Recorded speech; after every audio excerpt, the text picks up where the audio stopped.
He paraded his mistress in front of the city's elite, forcing his wife to watch. He stood on stage at the most exclusive gala of the year, holding an award, and called his wife a simple woman, a hobbyist he kept around to remind him of his humble beginnings. The room fell silent, the humiliation hanging thick in the air. But he made one mistake. He didn't just humiliate his wife. He did it in a room full of people, including her mother. And he's about to find out that his wife's simple mother is the one who owns the room the award, and now his entire future. The air in the penthouse was suffocating thick with the scent of Gregory's expensive Tom Ford cologne and Lena's silent anxiety. Outside, the lights of Central Park West glittered like a carpet of diamonds, but inside Lena felt trapped in a perfectly curated high-gloss prison. Is that really what you're wearing?" Gregory's voice sliced through the silence. He didn't look at her, not directly. He was adjusting the onyx cufflinks on his bespoke shirt, his reflection in the floor-to-ceiling window, his only audience. Lena looked down at her dress. It was a deep, almost black sapphire velvet, simple long-sleeved with a modest boat neck. It was an archival Bottega Veneta piece, something she had owned for years, long before Gregory had even heard of the brand. It was quiet, elegant, and screamed old money in a way Gregory's flashy, logo-driven wardrobe never could. Yes, Lena said, her voice small. "I've always loved this dress." "You've always loved it," Gregory mimicked, finally turning. His eyes, cold and assessing, raked over her. Lena was a stunning woman. Her dark skin seemed to glow against the deep blue velvet, and her hair was pulled back in an elegant, intricate knot. But Gregory didn't see beauty. He saw a lack of effort. "Lena, this is the Metropolitan Foundation Gala. This isn't one of your little bakery fundraisers. This is my night. I'm receiving the Pinnacle Award. People will be watching. My people. And I am not your people." She asked the words, barely a whisper. Gregory sighed, a theatrical sound of immense suffering. "Don't be dramatic. You know what I mean. I need you to look the part. That thing, it's drab. It's depressing. Bianca is having her dress flown in from Paris. It's Atelier Versace. That is what the part looks like." Bianca. The name hung in the air, a toxic cloud. Bianca, his new executive assistant, a woman whose resume was as thin as the fabric of her dresses. "Bianca is your assistant, Gregory. I am your wife," Lena said, her hands clenching at her sides. "And as my wife, your job is to reflect me, to reflect my success." He stormed over to her, grabbing her arm. His grip was just a little too tight. "I built this. I built Lawson Innovations from the ground up. I dragged us into this world, and you seem determined to cling to your simplicity. My bakery is a multi-million-dollar business, Gregory." Lena said the same argument they'd had 100 times. "It's a hobby," he spat. "It's a cute little place where you play with flour. I am dealing in global logistics in AI, in a future you can't even comprehend. Tonight, the board of the Metropolitan Foundation will be there. The anonymous benefactor J.D. is rumored to be making their first public appearance. This is the big league, Lena, and you look like you're dressed for a funeral." "Maybe I am," she said, pulling her arm free. His eyes narrowed. "What did you say?" "Nothing.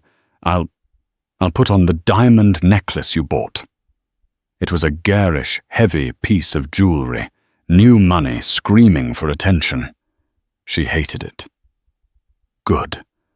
And try to look happy. Try to look impressed. When I'm on that stage, I want you to look at me like you understand what I've accomplished." "I know exactly what you've accomplished, Gregory." He took that as a compliment, giving her a satisfied, predatory smile. "Exactly. Now don't be late. The car is downstairs, and for God's sake, put on some lipstick. You look washed out." He swept out of the room, leaving her alone with her reflection. The woman staring back at her looked tired, her eyes hollow. She had met Gregory when he had nothing but a laptop and a desperate, charming energy. She had been the one to invest her own savings, a small trust fund from her grandfather, to get his company off the ground. She had coached him, edited his proposals, and believed in him. And he had in turn erased her. She picked up her phone. A single text message was waiting. "Landing at Teterboro now. I'll see you at the event. Remember who you are, my love." Lena's fingers trembled. Her mother. Josephine. The one person Gregory had always refused to meet, dismissing her as a drifting hippie who lived off the grid in Wyoming. He had no idea. Lena had kept it that way. She had wanted just once to be loved for herself, not for her name. Not for the Devereaux billions. She looked at the garish necklace Gregory wanted her to wear. Then she looked back at the simple velvet dress. With a sudden cold resolve, she left the necklace in its box. She would not be his prop. Tonight, she would be herself. The Plaza Hotel was a fortress of light and power. The entrance to the grand ballroom was flanked by paparazzi, their cameras flashing like epileptic stars, capturing the arrival of New York's old guard and new titans. Gregory, stepping out of the black Mercedes Maybach, was in his element. He preened, adjusting his Tom Ford bow tie, offering the cameras his practiced $1,000,000 smile. He turned his hand outstretched, expecting Lena to take it. When she emerged, his smile faltered, hissing through his teeth. "You didn't wear the necklace." "It didn't go with the dress," Lena said calmly, her voice surprisingly steady. The cold night air had cleared her head. "The dress doesn't go with the event," he snapped, keeping the smile plastered on his face for the cameras. He grabbed her hand and pulled her close, his fingers digging into her side. "Smile, Lena. You look like you're attending an execution." "I am," she thought. "The execution of my marriage." They walked the crimson carpet. The murmurs started almost immediately. Gregory was a known quantity, the brash, handsome founder of Lawson Innovations, the new darling of the tech sector. But Lena was an enigma. She was rarely seen at these events. "Who is that?" A woman with a face pulled tight by surgery whispered to her companion, loud enough for Lena to hear. "That's the wife, Lena Lawson. She runs a cupcake shop, I think." "A cupcake shop, good Lord. He's receiving the Pinnacle Award and he brings a baker. And that dress, it's so plain. Did she get lost on her way to a staff meeting?" Gregory heard it all. He squeezed her side harder, a silent, painful command to stand taller, to look less common. But Lena couldn't. She felt the weight of hundreds of eyes, all judging, all dismissing. She saw the other women draped in couture, dripping with diamonds that were unlike hers, worn with an air of absolute entitlement. And then the sea of black and white parted. Bianca had arrived. She was a supernova of manufactured beauty. Her dress was, as Gregory had promised, Atelier Versace, a cascade of gold chains and scarlet silk that left absolutely nothing to the imagination. Her hair was platinum blonde, her smile sweet and predatory. She wasn't just dressed to kill. She was dressed for a hostile takeover. The cameras loved her. Bianca, who are you wearing?" "Versace, darling," she purred, blowing a kiss. Gregory's mask slipped. A look of genuine, possessive hunger crossed his features. He dropped Lena's hand as if it were burning hot. "Gregory, darling," Bianca shrieked, gliding over. She completely ignored Lena, wrapping her arms around Gregory's neck and kissing him full on the mouth, right there on the red carpet. The cameras exploded. Flash. Flash. Flash. Lena stood frozen 2 feet away. She was invisible. The humiliation was so profound, so public, it was almost surreal. It wasn't just an affair. It was a public declaration. He was replacing her. "Bianca, you made it," Gregory said, his voice husky. He didn't push her away. He held her waist, his hand splayed possessively on the bare skin of her back.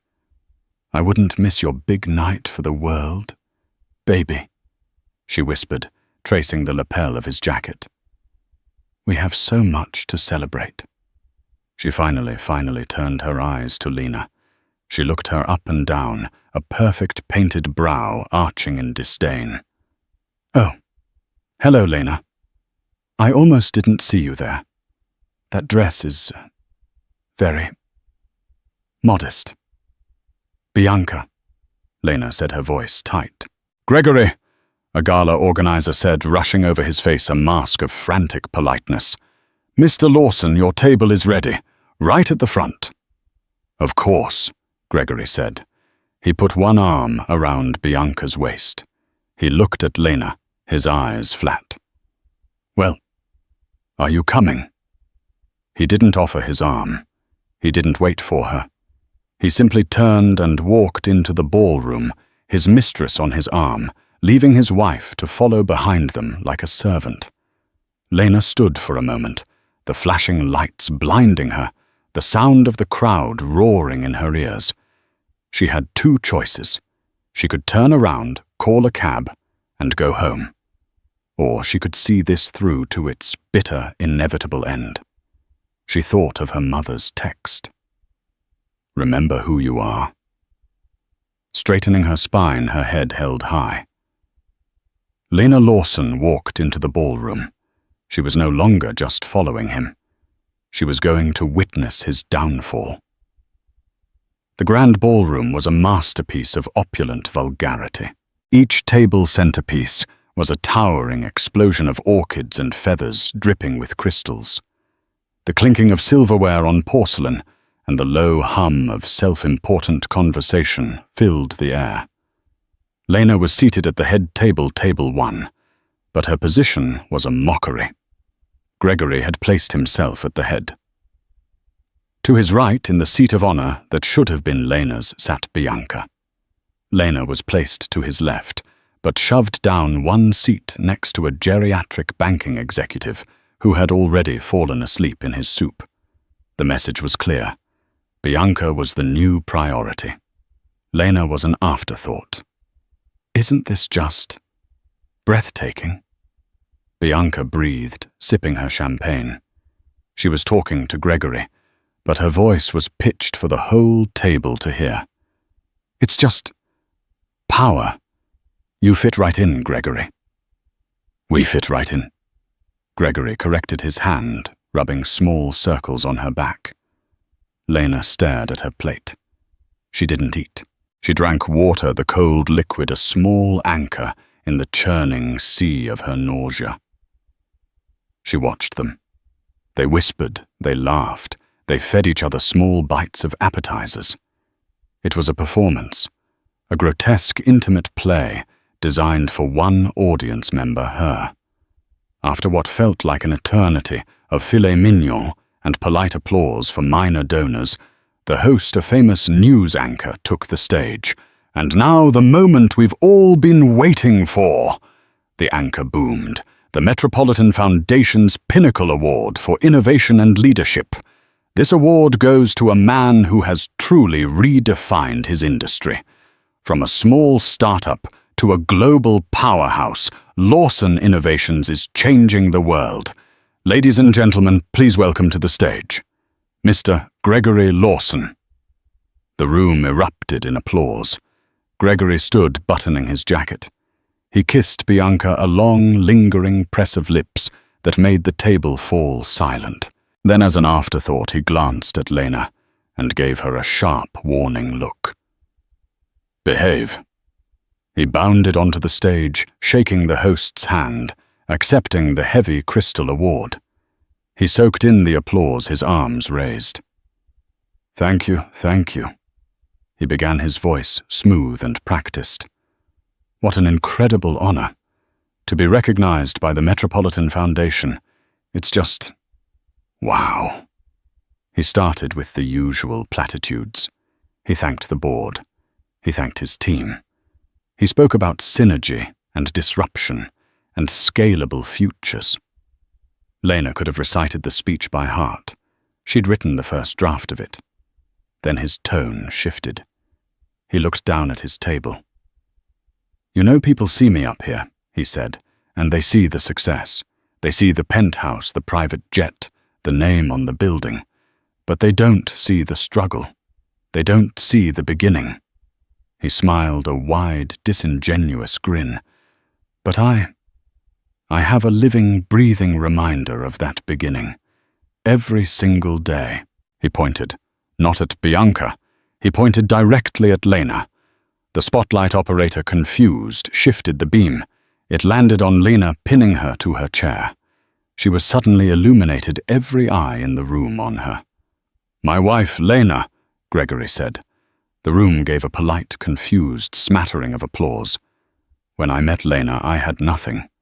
And she had a little less than that." A few nervous titters. Gregory fed on it. "She's a simple woman," he continued, his voice dripping with condescension. "A woman of simple tastes. While I'm out here building an empire, she's at home. Baking. Yes, baking. Cookies, cupcakes, little pies. It's adorable."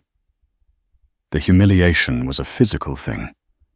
Lena felt it land on her, a heavy, suffocating blanket.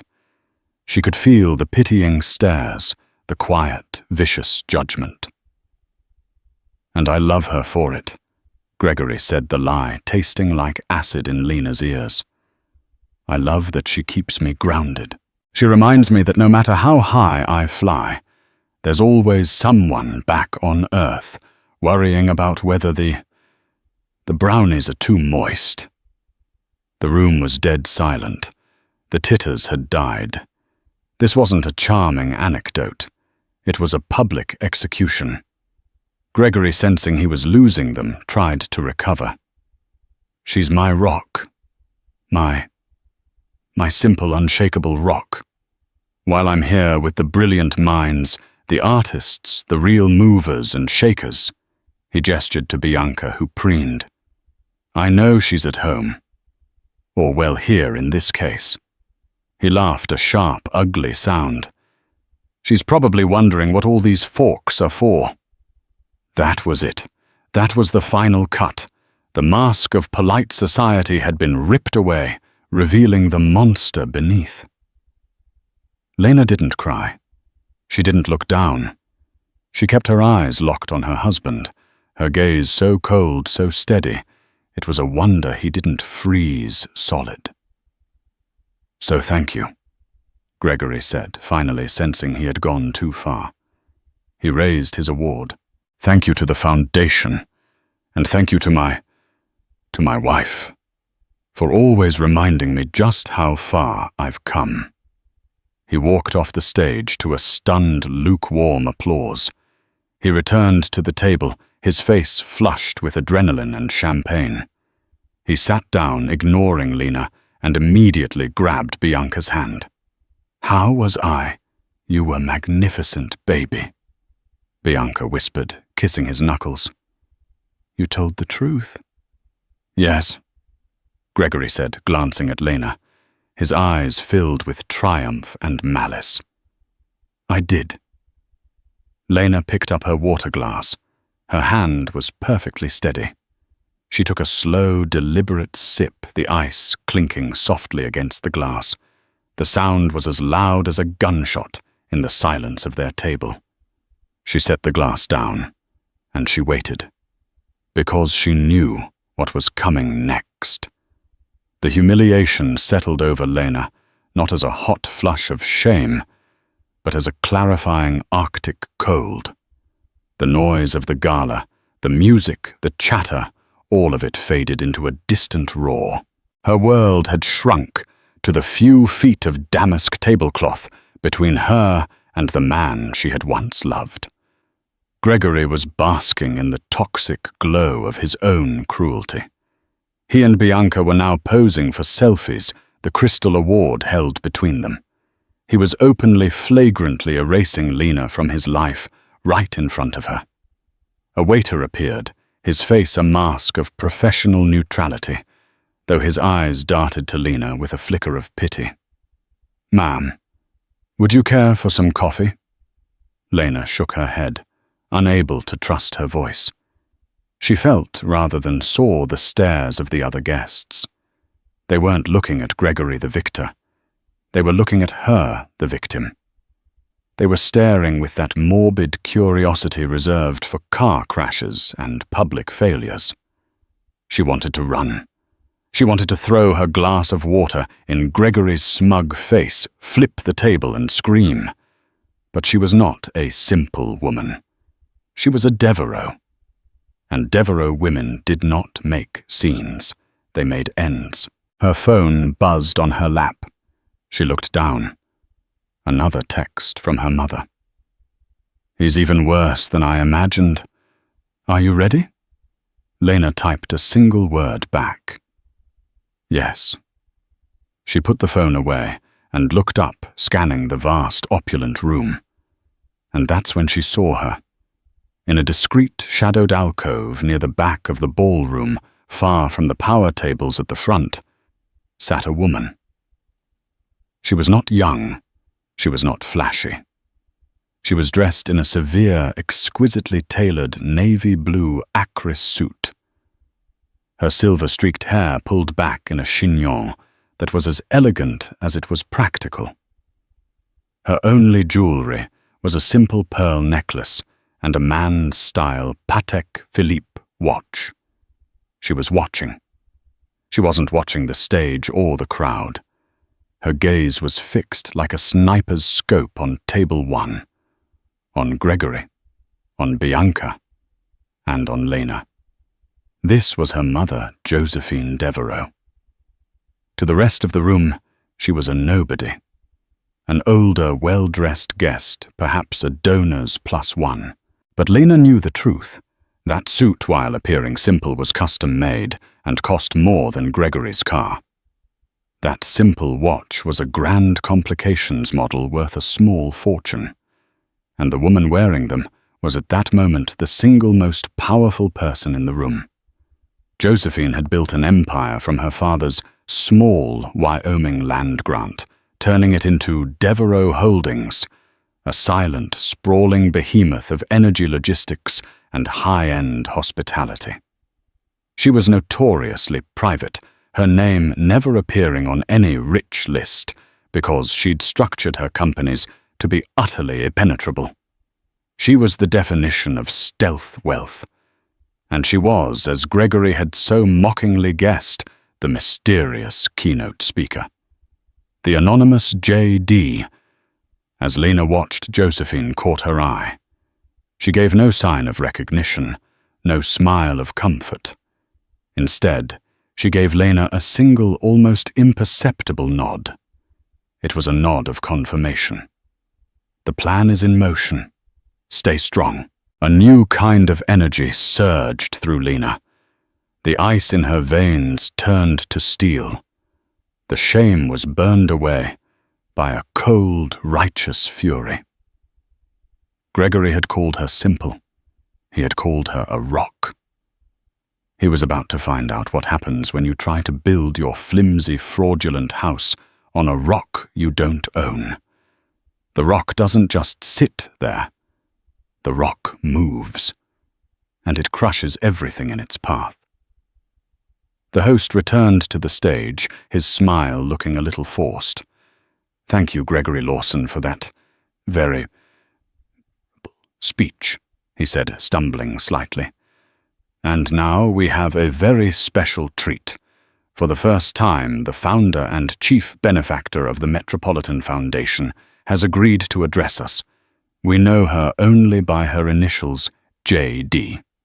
Please join me in giving a very warm welcome to Ms. Josephine Devereux.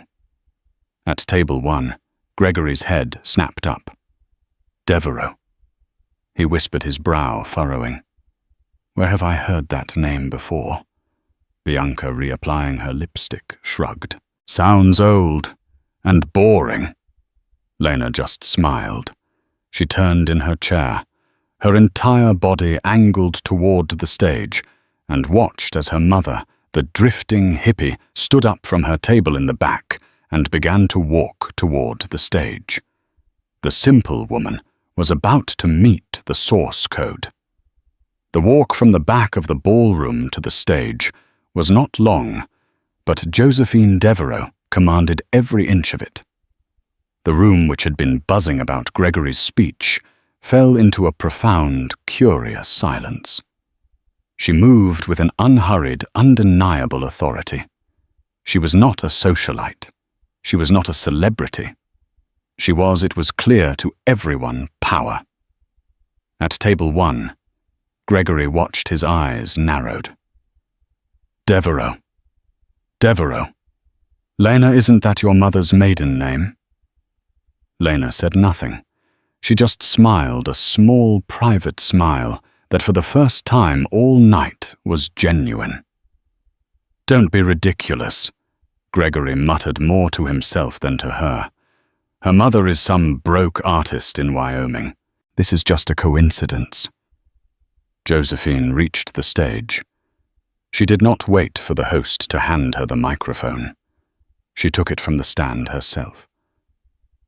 She stood in the center of the stage, bathed in the same spotlight that had minutes earlier been used to humiliate her daughter. She didn't smile. She simply surveyed the room, her gaze sweeping over the tables of billionaires, senators, and socialites. Her eyes lingered for just a second on table 1. Good evening, she said. Her voice was not loud, but it was deep and resonant, and it carried to every corner of the room without effort. My name is Josephine Devereux. For 20 years I have funded this foundation anonymously. I did so not out of modesty, but for clarity. I wanted the work to speak for itself, not the name attached to it. I wanted to see who would be drawn to the mission and who would be drawn to the money. Her eyes found Gregory's. He shifted in his seat, a flicker of unease crossing his face. The Metropolitan Foundation, Josephine continued, is built on one principle. Integrity. We honor those who build, not those who take. We honor those who create value, not those who simply and loudly claim it. A nervous murmur rippled through the crowd. This was not the light, self-congratulatory speech they were used to. Tonight, Josephine said, we honored Mr. Gregory Lawson with the Pinnacle Award for Innovation, an award, I might add, that comes with a $50 million grant for his company, Lawson Innovations. Gregory's eyes widened. He hadn't known about the grant. Bianca gasped, her hand flying to her chest. 50 million? A substantial amount, Josephine agreed, as if reading her mind. A sum we do not bestow lightly. It is meant to reward not just financial success, but moral character. The character of a leader. The character of a man. She began to pace the stage slowly, her presence dominating the room. I am, as Mr. Lawson might say, a simple woman. I was born in Wyoming. My father was a rancher. He left me land, and I built on it. I built quietly. I built slowly. I built things that last. I learned on that land that you can't fake a foundation. You can't build a skyscraper on soft ground. You can't build a legacy on lies. It will inevitably collapse. Gregory was now staring at her, his face pale, a dawning, sickening horror in his eyes. He was connecting the dots. Wyoming. Simple. Devereaux. "He knows." Lena whispered the words, a quiet, satisfying hiss. "But the most important thing I ever built," Josephine said, her voice softening for the first time, "was not a company. It was my daughter." She turned and looked directly at Lena. This time her gaze was filled with a fierce, protective love. "My daughter. I taught her to be strong. I taught her to be kind. I taught her to see the value in hard work, whether it was in a boardroom or, yes, in a bakery." The entire room turned as one to look at Lena. She was no longer the humiliated wife. She was the focal point of a new, terrifying narrative. "I also taught her." Josephine's voice hardened again, that money should be a tool, not a shackle. So she decided when she fell in love to hide her name, to hide her inheritance. She wanted to be loved for who she was, not for what or for what she had. She wanted a partner, a genuine partner built on a real foundation. Josephine's eyes swung back to Gregory. They were not angry. They were a colder, more terrifying emotion. Disgusted. And she ended up with, "You." The silence in the room was absolute. It was so quiet, Lena could hear the faint hiss of the audio feedback from the microphone. Gregory looked like he had been struck by lightning. His mouth was open, his skin a waxy greenish white. He was staring at Lena, his eyes wide with a confusion so profound it was almost comical. "Lena," he whispered. Bianca, on the other hand, was doing quick, panicked math.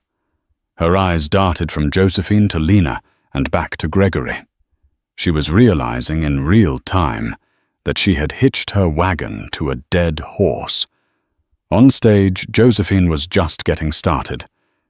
"Mr. Lawson," she said, her voice like velvet-covered steel.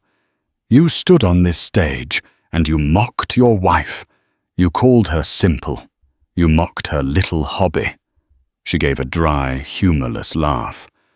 "Let me educate you on simple. You see that simple dress my daughter is wearing? It's an archival, one-of-a-kind Bottega Veneta from my personal collection. Its insured value is $300,000. But you wouldn't know that. It doesn't have a big, flashy logo." A wave of gasps. The woman who had mocked Lena's dress looked like she was about to faint. "And her little hobby," Josephine continued. "Her bakery, Lena's Kitchen. Let me tell you about that hobby. 3 years ago, Devereaux Holdings, my company, acquired a 49% stake in her business. We began a quiet rollout. As of last quarter, Lena's Kitchen is the sole exclusive patisserie provider for all 180 Devereaux Grand Hotels worldwide. Her little hobby cleared $75 million in profit last year. The sound in the room was a collective strangled gasp. Gregory made a small choking sound. "But wait, I'm not finished," Josephine said, holding up a hand. "Mr. Lawson, you spoke of your company. Lawson Innovations, how you built it from nothing. You seem to have forgotten the $1 million seed investment that got you started." Gregory looked at Lena, his face a mask of betrayal. That was your grandfather's trust." "No," Lena said, speaking for the first time, her voice clear and strong. "It was my trust, from my mother's side. It was Devereaux money, Gregory. You built your entire company on the simple foundation you just spat on." Josephine smiled, "and a very good investment it was. But you see, my company Devereux Holdings doesn't just invest. We acquire. When your company was struggling 3 years ago during that unfortunate over-leverage situation, you were desperate for a cash infusion, a silent partner. She paused, letting the implication land. Gregory's face was sheet white. No, the silent partner was JH Group, a Swiss holding company, Josephine finished for him. That is a wholly owned subsidiary of Devereux Holdings. My company, Mr. Lawson, owns 60% of your company. I am your boss. I am your partner. And as of tonight, I am your worst nightmare. The room was in chaos. People were standing, whispering, pointing. This wasn't just a speech. It was a corporate execution. You see, Mr. Lawson, I have a morality clause in all my contracts, Josephine boomed. A clause that states I will not do business with anyone who demonstrates a fundamental lack of character integrity or basic human decency. And what you did on this stage tonight, what you have been doing to my daughter for the past 5 years, is a catastrophic breach of that contract. She looked over at the host, who was standing slack-jawed in the wings. Therefore, effective immediately, the Metropolitan Foundation officially rescinds the Pinnacle Award from Mr. Gregory Lawson. A collective shriek went up. And, Josephine added, her voice dropping, effective at 9 a.m. tomorrow, Devereux Holdings will be calling in its entire debt line, dumping its 60% stake, and filing a motion with the board to remove you as CEO pending a full forensic audit of your expenses. She looked pointedly at Bianca, including but not limited to company-funded apartments, vacations, and of course Atelier Versace gowns. Bianca stood up so fast her chair screeched backward. He told me it was a corporate bonus, she shrieked at Gregory. You liar, you loser. She picked up her champagne flute and in a perfect dramatic arc threw the contents directly in Gregory's face. She then grabbed her gold clutch and stormed out of the ballroom, shoving a waiter out of her way. Gregory just sat there, dripping with champagne, and ruined his life, utterly, completely, and publicly detonated. Gregory sat paralyzed, a grotesque statue of ruin. The champagne dripped from his chin onto his lapel, mingling with the sweat of pure, unadulterated terror. The cameras which had adored him an hour ago were now vultures, their flashes documenting every twitch of his crumbling facade. He was in this moment the most photographed failure in New York. He looked at Lena. His eyes, stripped of their arrogant fire, were now hollow, begging. He didn't see a wife. He saw a lifeboat. He half stumbled, half crawled from his chair, reaching for her hand, his voice a pathetic gurgling rasp. Lena, baby, please. He stammered, his hand shaking violently. You have to tell her. It was a joke. Just a stupid, terrible joke. Tell her to stop this. It's me. It's us. Lena looked down at the hand reaching for hers. The hand that had held Bianca's. The hand that had gripped her arm in their penthouse. She felt nothing. No anger, no hatred. Just a vast, arctic calm. The man she had loved was a memory. This thing was just a consequence. I didn't know, he pleaded, his voice breaking. You never told me. You let me look like a fool.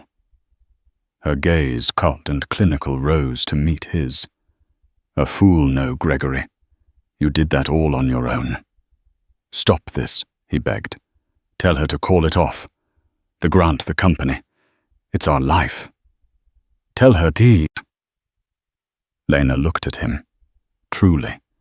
Looked at him and saw him for the small, frightened grifter he had always been. "Stop what, Gregory?" she asked, her voice calm and clear, cutting through his panicked sobs. "Stop her from telling the truth. You love the truth. You just said so on stage. You were magnificent, remember?" She pulled her hand back out of his desperate, grasping range, and then with the slow, deliberate grace of a queen, Lena stood up. The entire ballroom watched. She was no longer the humiliated wife, an object of pity. She was the epicenter.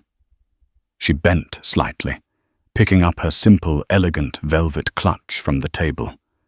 She smoothed the front of her simple dress, an action so mundane, so unhurried, that it felt like the most profound gesture of power in the room. Gregory scrambled to his feet, his desperation turning, as it always did, to his last remaining weapon rage. His face contorted. "Lena!"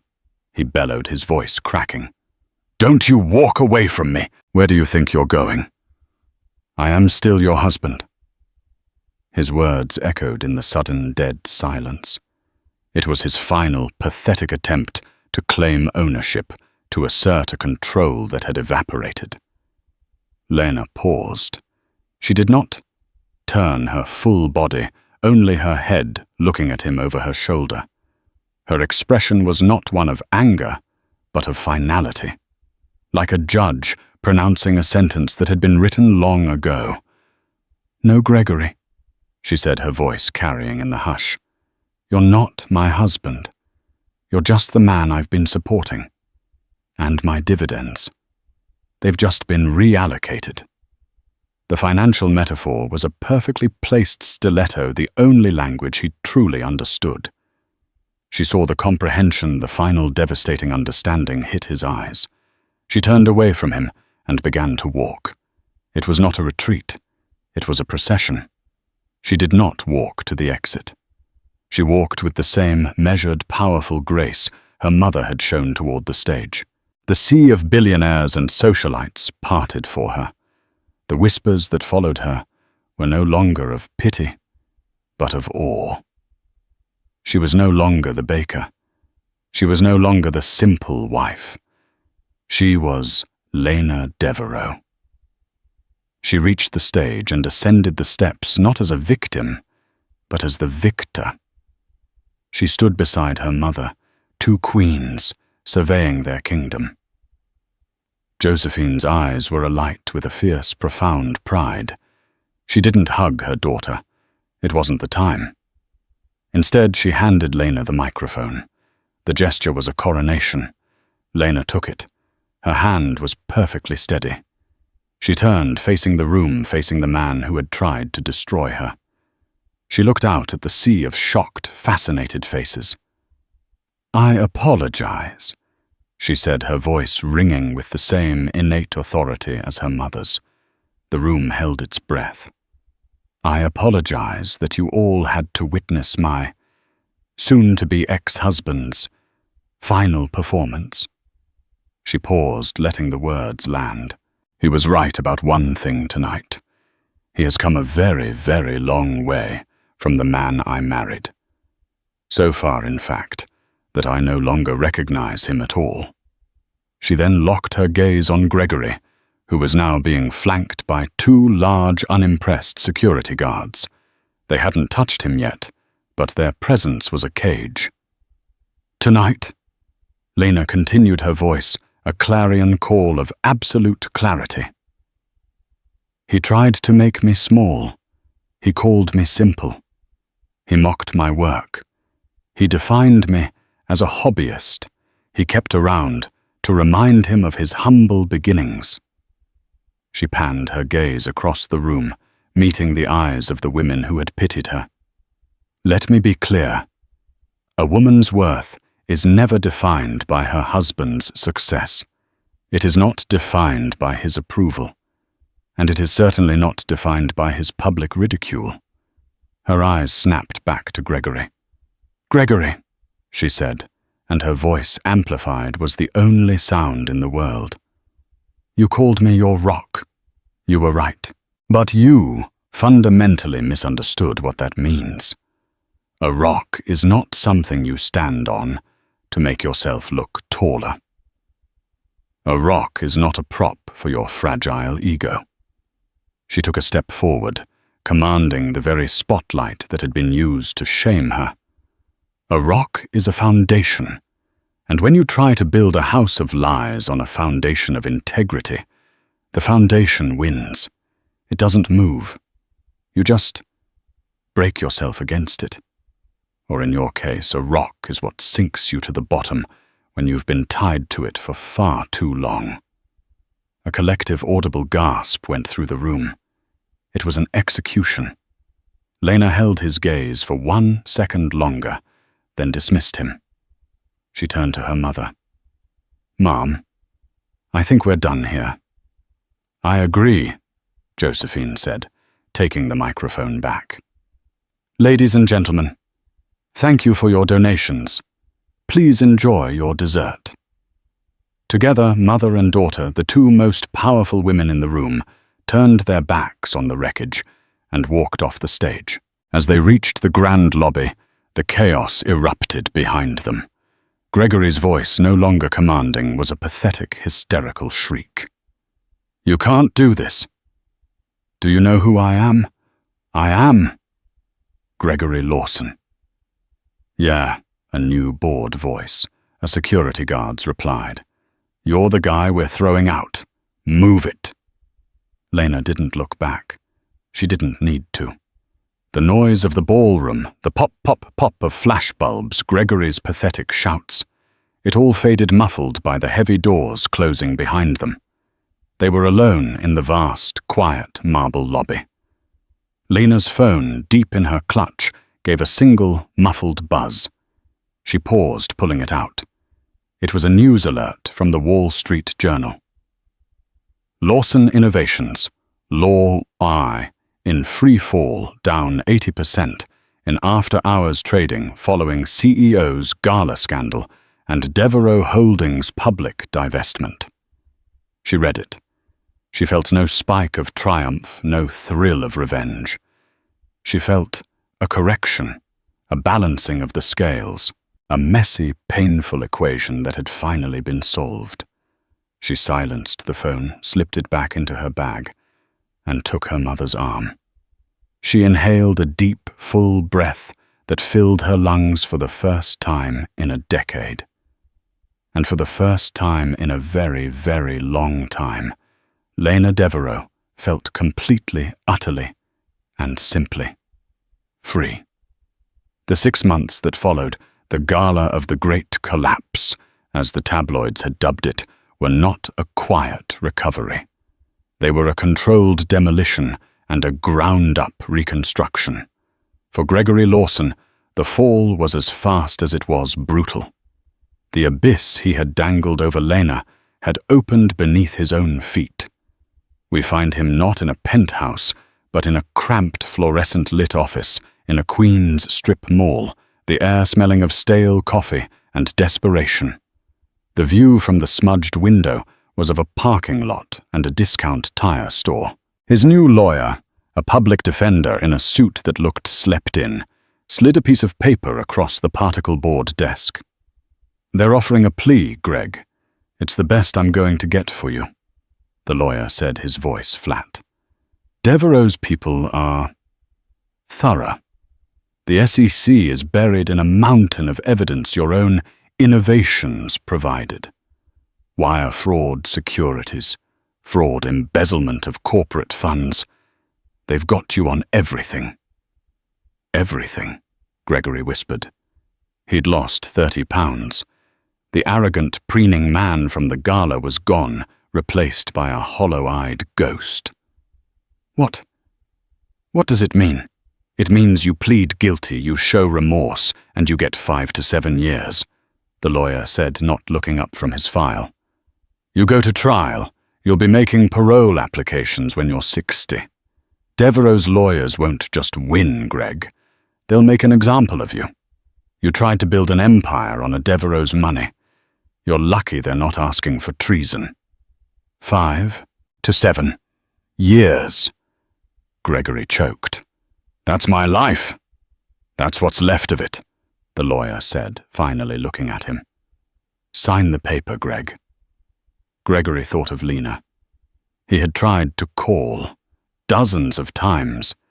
He'd left frantic, sobbing messages from burner phones. He'd sent emails.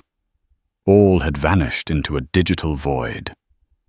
The penthouse he'd discovered in the most humiliating way possible by having his key card declined had been in her name.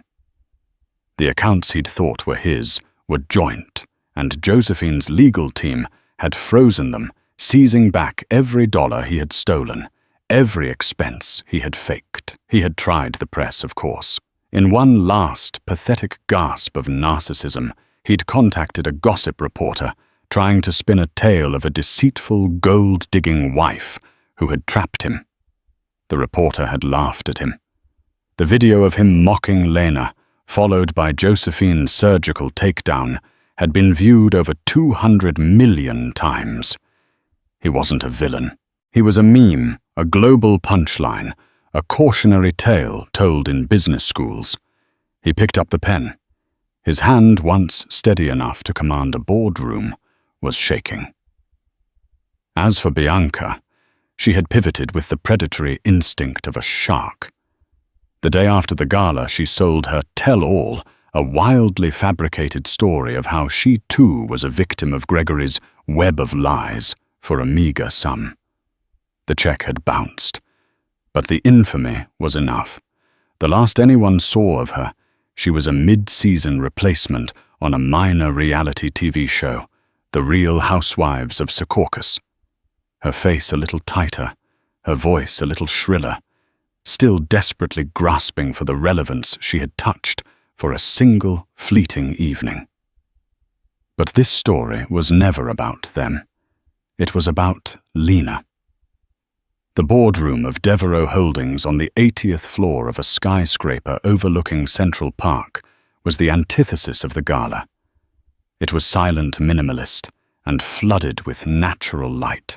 The long, imposing table was made of a single continuous piece of reclaimed Wyoming redwood, its surface polished to a mirror finish.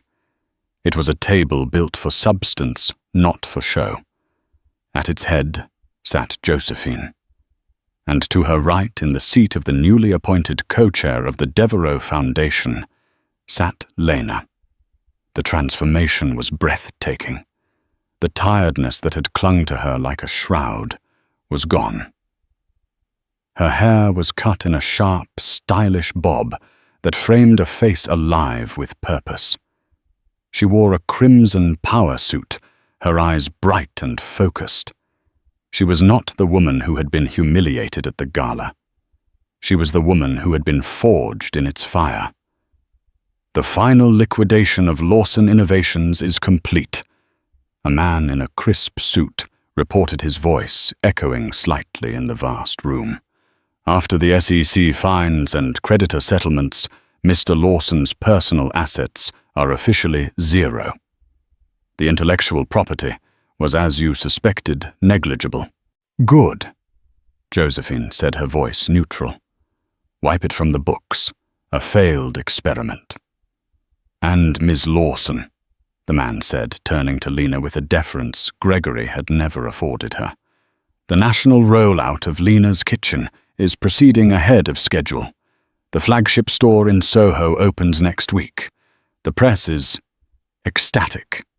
Vogue is calling you the billionaire baker who beat the bully.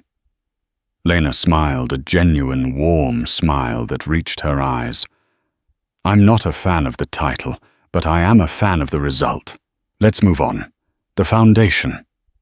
She stood, and the room's entire focus shifted to her. She commanded it not with volume, but with a quiet, unshakable confidence. The Devereaux Foundation for Women in Business has been officially chartered, she announced, her voice clear and strong. My mother and I have endowed it with its first $50 million. She paused, letting the number land. This is, as some of you know, the exact sum of the rescinded grant from the Metropolitan Gala.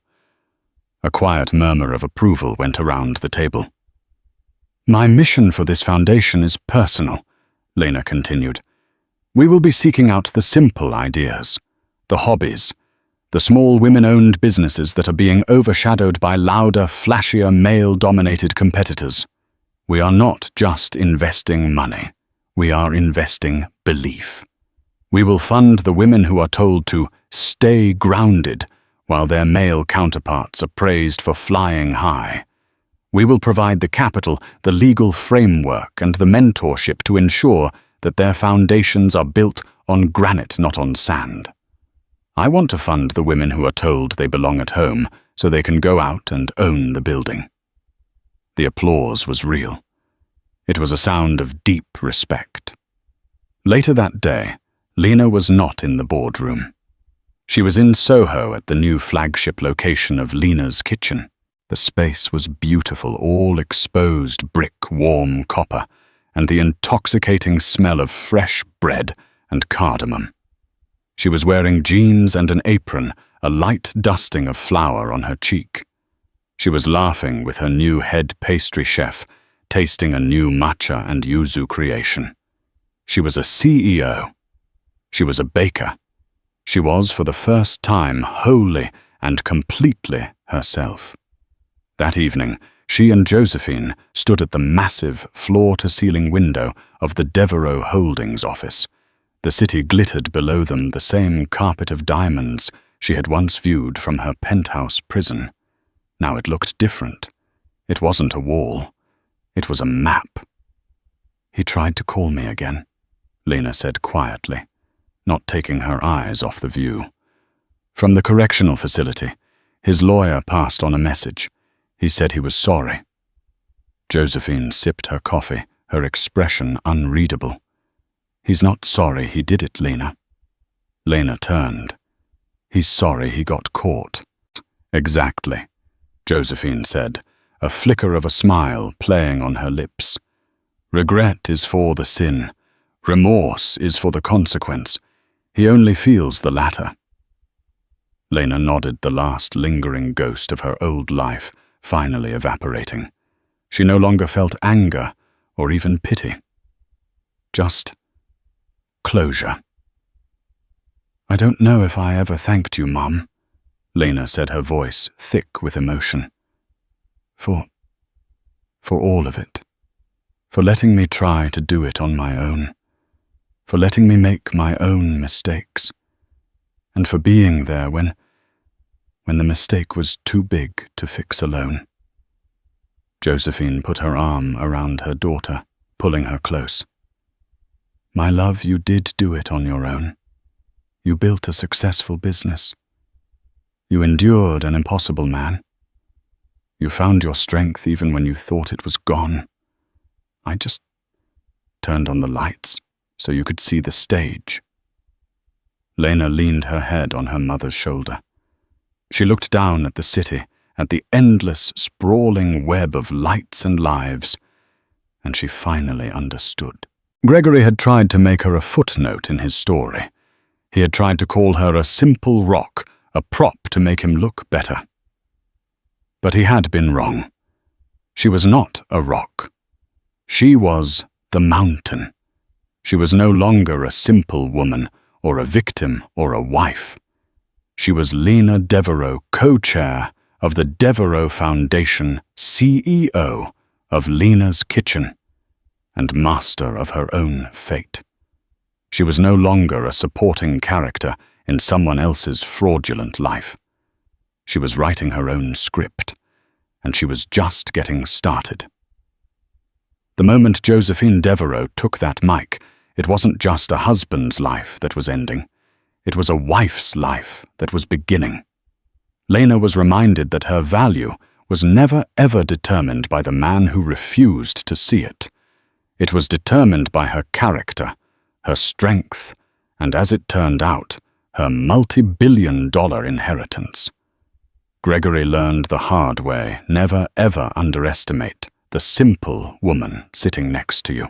You might just be a guest at her mother's party. What did you think of Lena's revenge? Was it the perfect act of karma? Or was it too brutal? Let us know in the comments below. We read every single one. If you love stories where karma comes knocking, make sure to like this video.